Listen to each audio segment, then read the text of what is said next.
Terungkap penghasilan Kaisar YKS dari live TikTok, mampu raup uang segini dalam sehari. Kaisar Putra Aditya atau dikenal dengan Kaisar YKS tengah jadi sorotan.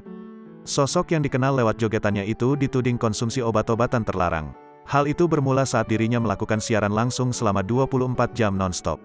Saat siaran berlangsung, bahkan akun resmi BNN turut menandai aksi Kaisar tersebut. Alhasil, Kaisar kini mulai memperbaiki jadwal siarannya di media sosial.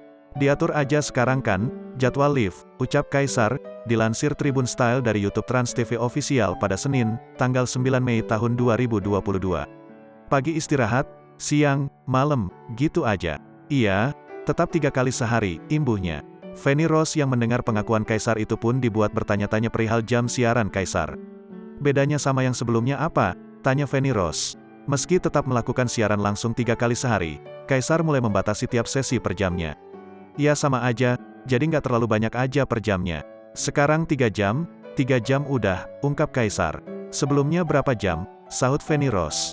"Sebelumnya ya 5 jam karena kan ngejar viewers," jawabnya. Menghitung jam siaran Kaisar, Feni Rose dibuat syok lantaran pria yang dikenal lewat jogetannya itu hanya tidur selama 5 jam sehari. 17 jam, sehari ada 24 jam. Berarti dia tidur cuma 5 jam. "Pantesan nggak mandi," ucap Feni Rose sembari mengkalkulasi jam tidur Kaisar. "Kan cuan," timpal Kaisar sembari tertawa. Dari siaran langsungnya itu, Kaisar bisa menghasilkan pundi-pundi rupiah dengan jumlah fantastis. "Alhamdulillah orang-orang baik, yang berkumpul melihat Kaisar dengan kebahagiaan alhamdulillah mencukupi. Bisa 2-3 digit sehari," tandasnya.